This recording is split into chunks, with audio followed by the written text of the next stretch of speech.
नमस्कार, आप देख रहे हैं एनपीटीवी न्यूज परिक्रमा और मैं हूं आपके साथ मानवी ठाकुर। शुरुआत करते हैं आज की खास खबरों से।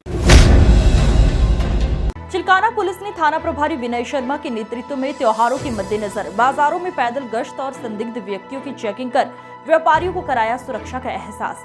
थाना प्रभारी ने बाजार में घूम रहे संदिग्ध व्यक्तियों के आईडी प्रूफ भी चेक किए एवं सराफा व्यापारियों की दुकानों पर जाकर सुरक्षा व्यवस्था को परखा। इस दौरान कस्बा इंचार्ज रोहन सिंह, सुभाष राणा, कांस्टेबल हिमांशु, राजेंद्र राणा, संजीव कुमार मौजूद रहे। वार्ड 32 अब्दुल्लाह कॉलोनी में नाला निर्माण न कराए जाने को लेकर क्षेत्रवासियों ने जताया विरोध। पार्षद प्रतिनिधि जफर इकबाल अंसारी ने बताया, नाला निर्माण कार्य के लिए नगर निगम को कई बार अवगत करा चुका हूं, लेकिन अब तक समाधान नहीं हुआ है। नाला टूट जाने के कारण सड़क भी नाले में टूटकर गिर गई है। इस दौरान जेपी मोटर वर्कर्स वाले संजय, सलीम, रमेश, राजू मौजूद रहे। जो है ये हमारे यहाँ पे जो है ये नाला है जो मेन रोड पे ये यहाँ से ये देहरादून रोड जा रहा है, मेन रोड है ये। यहाँ बराबर में पेट्रोल पंप है, पीछे डॉक्टर मित्तल साहब हैं और इसके पीछे जो है मॉडल क्लार्क है। ये मेन नाला जो है 6 महीने से इसी स्थिति में पड़ा हुआ है। ये दोनों साइडें इसकी टूट गई हैं। कई बार नगर निगम को लेटर दे चुका, अवगत करा चुका, हर चीज़ से उन्हें बता चुका हूँ कि कितनी परेशानी यहाँ पे हो रही है। अब तक तो मैं गागलहेड़ी थाना प्रांगण में आगामी त्योहारों को देखते हुए व्यापारियों के साथ शांति समिति की बैठक आयोजित की गई। बैठक में थाना प्रभारी सुनील नागर ने आगामी त्योहार धनतेरस, दीपावली, भैया दूज के त्योहार आपसी भाईचारे के साथ मनाने की अपील की। व्यापारियों ने कस्बे में जगह जगह बने टेम्पो स्टैंड की समस्या रखी। इस दौरान जनेश्वर गुप्ता, जय भगवान धीमान, आयुष गुप्ता, विजेंद्र पाल, पवन दुआ, राव नावेद, परवेज मौजूद रहे। वार्ड 67 नासिर कॉलोनी में पानी की समस्या को लेकर क्षेत्र की महिलाएं नगर निगम से पहुंचकर जल कल अधिकारी को अवगत कराया। भूरी क्षेत्रवासी महिला ने बताया, किसानों ने खेत में पानी के लिए नगर निगम की टंकी से खेतों में पानी डालते हैं, जिससे क्षेत्रवासियों को इस्तेमाल करने का पानी नहीं मिल पा रहा है, जिसकी शिकायत लेकर नगर निगम में जलकल अधिकारी को अवगत कराया गया। इस समस्या का निस्तारण करें ताकि क्षेत्रवासियों को इस्तेमाल करने का पानी मिल सके। इस दौरान सितारा, भूरी, रिजवाना, शहनाज, फातिमा, फीजा, शाइस्ता मौजूद रहे। यह है कि भैया खेत वालों ने पाइप लगा रखे बड़े बड़े टंकियों में ही, और वो पानी गिरते हैं खेतों में। दिक्कत हमें होती है, पानी जब मर्जी भाग जाता है। सुबह से पानी भाग रहा, अब हम परेशान हैं। खेत वाले से कहते हैं तो वो कहते हैं हमने तो नगर निगम वालों से ही लगवाई हैं, वो हमारी सुनते नहीं। आज हम इस शिकायत करने नगर निगम में आए हैं। वो कह रहे कि आप जाओ, टेंशन मत लो। कस्बा गागलहेड़ी में बीती रात चोरों ने कई घरों में चोरी की घटना को अंजाम देते हुए हजारों रुपए की नकदी और आभूषण ले उड़े। सूचना पर मौके पर पहुंची पुलिस ने घटना की जांच पड़ताल की। पीड़ित अमजद ने जानकारी देते हुए अपने पड़ोसी पर ही चोरी करने का आरोप लगाया है।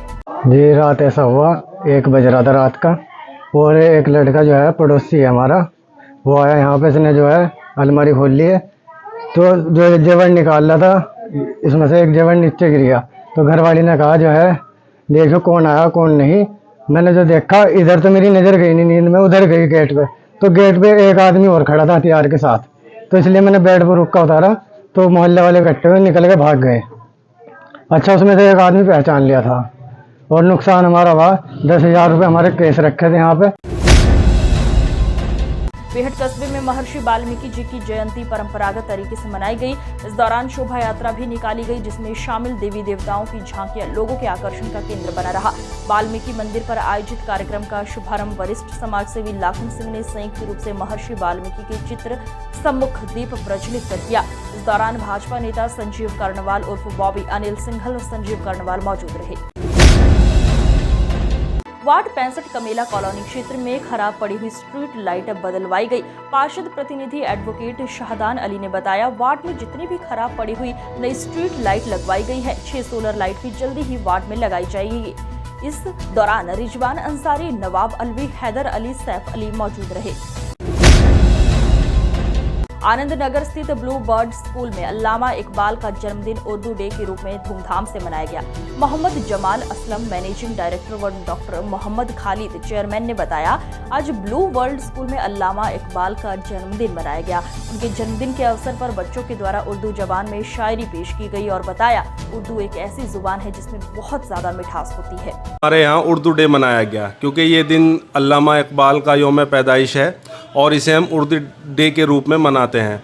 उर्दू डे मनाने का मुख्य जो हमारा उद्देश्य है वो उर्दू को फ़रोग़ देना है, क्योंकि उर्दू एक ऐसी ज़बान है जिसमें बहुत ज़्यादा मिठास होती है और यही हमारे देश की खूबसूरती है कि यहाँ पर बहुत सारी ज़बानों को बोलने वाले और बहुत अलग। स्कूल में 9 नवंबर को उर्दू डे के रूप में बनाया गया है। अल्लामा इकबाल का, जैसे आपको पता है कि आज अल्लामा इकबाल का जन्मदिन है, वो बेहतरीन स्कॉलर रहे। उनके जन्मदिन के उपलक्ष्य में हमारे स्कूल में 9 नवंबर को उनका बर्थडे मनाया गया और एज ए उर्दू डे मनाया गया। और आज हमारे स्कूल के बच्चों ने बढ़िया पार्टिसिपेट किया है। उनके बारे में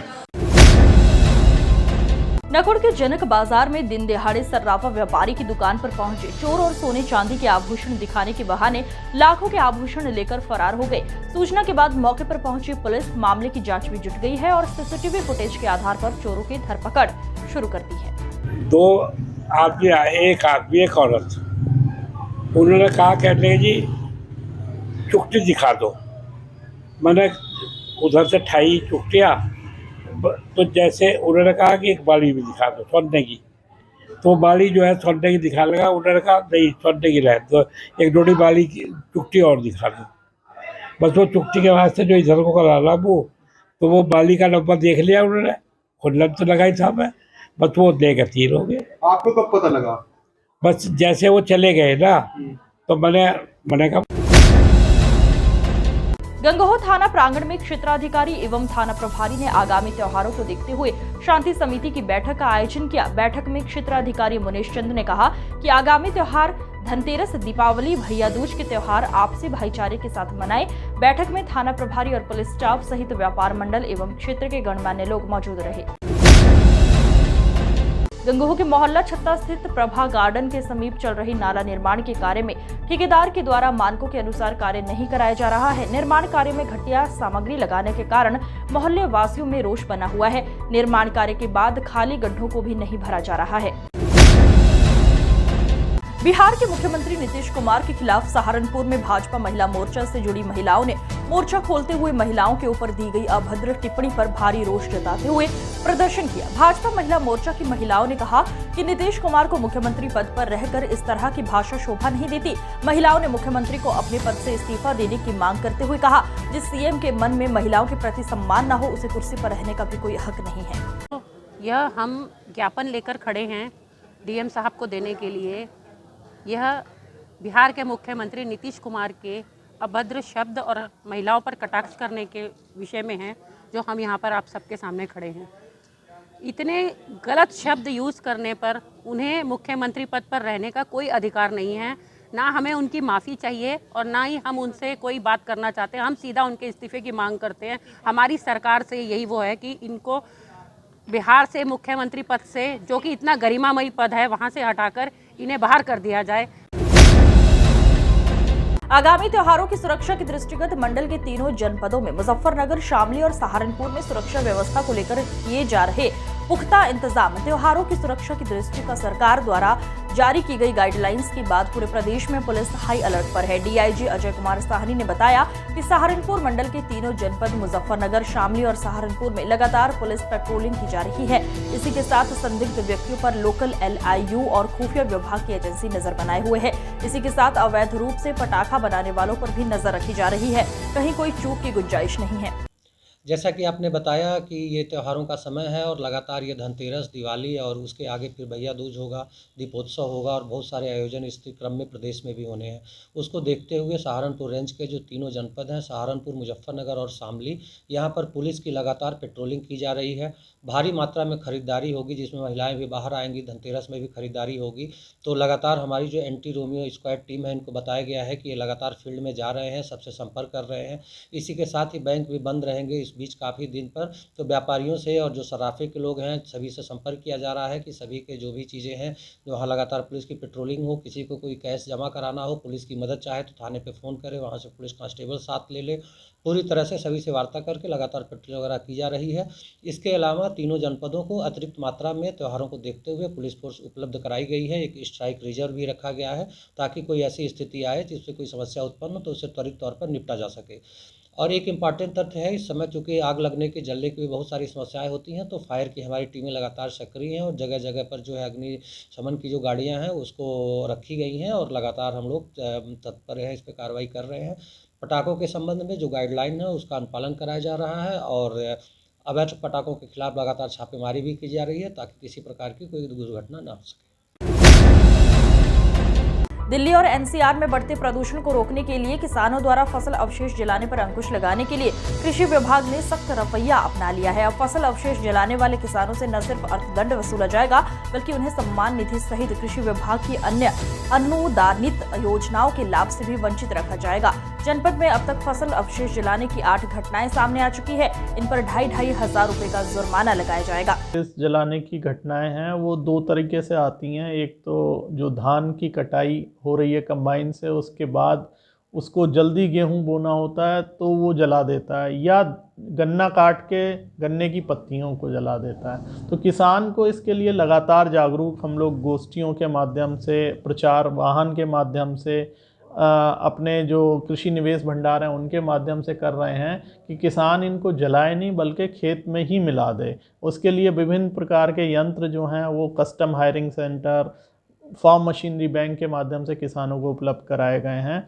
वो उनको ले सकता है और उनको खेत में मिला सकता है। दूसरा जो डिकम्पोज़र है वो निःशुल्क किसानों को उपलब्ध कराया गया है।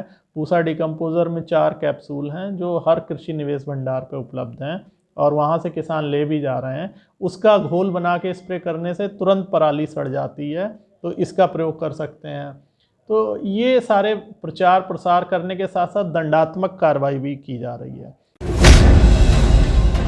पुलिस अधिकारी दीपावली को लेकर सुरक्षा इंतजामों में कोई कसर नहीं छोड़ना चाहती है। इसी क्रम में पुलिस ने शहर से लेकर देहात तक वाहनों की चेकिंग करते हुए तलाशी ली। वहीं महानगर में भीड़भाड़ वाली जगहों पर नजर बनाए रखी है। इस दौरान एसपी सिटी ने कोर्ट रोड स्थित ढाबों व होटलों पर चलाया चेकिंग अभियान। कुछ ढाबों पर युवक शराब पीते हुए मिले। पुलिस ने कुछ लोगों को हिरासत में भी लिया है। जी हाँ, त्योहारों को मद्देनज़र रखते हुए मेरे द्वारा फुट पेट्रोलिंग की गई है और काफ़ी दिनों से मुझे शिकायतें मिल रही थी कि जो हमारा रेलवे स्टेशन का पुल है उसके नीचे जो मॉडल शॉप है या वहाँ से जितने भी चिकन सेंटर, चिकन कॉर्नर हैं, वहाँ पे कुछ शराब का सेवन किया जा रहा है। तो ऐसे कुछ होटल पे छापेमारी भी हुई है, ऐसी चिकन सेंटर में छापेमारी हुई है जहाँ पे हाँ कुछ लोग मदिरा का सेवन करते हुए मिले हैं और उन चिकन सेंटर के मालिकों को अभी हिरासत में लिया गया है और उन पे जो भी विधिक कार्रवाई होगी वो विधिक कार्रवाई करके अमल में लाई जाएगी। सर, आतंकी पकड़े गए तो उसको लेकर जिले में किस तरह की व्यवस्था क्या है? जी हाँ, वो तो त्योहारों को लेकर भी उसी तरह का हाई अलर्ट पे हमारी पूरी डिस्ट्रिक्ट की पुलिस है, डिस्ट्रिक्ट पुलिस है इनफैक्ट। किसानों द्वारा आयोजित रबी की फसल को लेकर विचार गोष्ठी में जिलाधिकारी और जिला कृषि अधिकारी ने रबी की फसल संबंधी जानकारी दी। गोष्ठी में किसानों से हरी खाद, जैविक खाद, गोबर की खाद का प्रयोग करने पर जोर दिया। जिलाधिकारी डॉक्टर दिनेश चंद्र सिंह की अध्यक्षता में जनमंच सभागार में चली गोष्ठी में जिला कृषि अधिकारी ने गेहूं की फसल के संबंध में किसानों को जानकारी दी। जिलाधिकारी डॉक्टर दिनेश चंद्र सिंह ने किसानों को सरकार की योजनाओं का लाभ उठाने और अनुदान पर गेहूं की नवीनतम प्रजातियों के बीजों पर ध्यान देने को कहा। कृषक प्रशिक्षण और रबी गोष्ठी हुई। इसमें तमाम जनपद के कृषकों ने प्रतिभाग किया। आप देख सकते हैं सब ने अच्छी अच्छी बातें रखी और किस प्रकार रबी की फसल को अच्छा बनाया जाए, रासायनिक खादों का कम से कम प्रयोग हो, जैविक खेती की जाए, साथ ही पराली या फसल अवशेष को न जलाया जाए, मिलेट्स को किस प्रकार से अंतर्राष्ट्रीय मिलेट्स दिवस जो माननीय प्रधानमंत्री जी के एक संवेदनशील दृष्टि का परिचायक है, उसके प्रचार प्रसार के लिए भी यहाँ गोष्ठी भी लगाई गई और चर्चा भी हुई। तो आज की रबी गोष्ठी कृषि वैज्ञानिक और कृषि। नारावता में एक दुकान पर इनकम टैक्स का अधिकारी बताकर हंगामा करने वाले युवक को पुलिस द्वारा थाने लाया गया। थाने में पहुंचकर इस कथित इनकम टैक्स अधिकारी ने जमकर उत्पात मचाया। उत्पात मचाने वाला ये युवक अपने को दिल्ली में तैनात इनकम टैक्स इंस्पेक्टर बता रहा था और पुलिस के उत्पीड़न की बात कहते हुए कपड़े उतारे और कार पर चढ़ गया। करीब 1 घंटे तक ये हंगामा होता रहा। पुलिस कार से उसे उतारकर हवालात में बंद कर दिया। वहां भी उत्पात मचा रहा था। थाने में कुछ देर बाद हंगामा मचाने के बाद मौके पर पहुंचे उसके परिवारजनों को पुलिस द्वारा युवक को सौंप दिया गया। एसपी देहात सागर जैन ने जानकारी देते हुए बताया कि देखने से ऐसा प्रतीक हो रहा है कि युवक का मानसिक संतुलन ठीक नहीं था। इसके बावजूद पुलिस पूरे प्रकरण की जाँच कर रही है। मैं विनाश करूंगा यहाँ। दम दे मुझे, अरे मुझे दम दे, माँ की ढाल। अगर माँ मानना ना, अगर माँ मानना तो फोन छोड़ दे, फोन मार। कल ननौता थाना क्षेत्रांतर्गत एक जो स्थानीय सराफा व्यापारी हैं, उनकी शिकायत पर एक व्यक्ति जो अपने आप को आयकर विभाग का अधिकारी बता रहा था और उनकी दुकान पर हंगामा कर रहा था, अजीबोगरीब हरकत कर रहा था, उसको थाने पर लाया गया। जब इस व्यक्ति को थाने पर लाया गया तब थाने पर भी इस व्यक्ति द्वारा विचित्र हरकतें की गई। इस संबंध में इनके परिजनों से जब कांटेक्ट किया गया तो इनके परिजनों ने थाने पर आकर पुलिस को बताया कि ये जो व्यक्ति है इसका मानसिक चिकित्सक से इलाज चल रहा है। आज की खबरों में बस इतना ही। देखते रहिए NPTV न्यूज परिक्रमा। नमस्कार।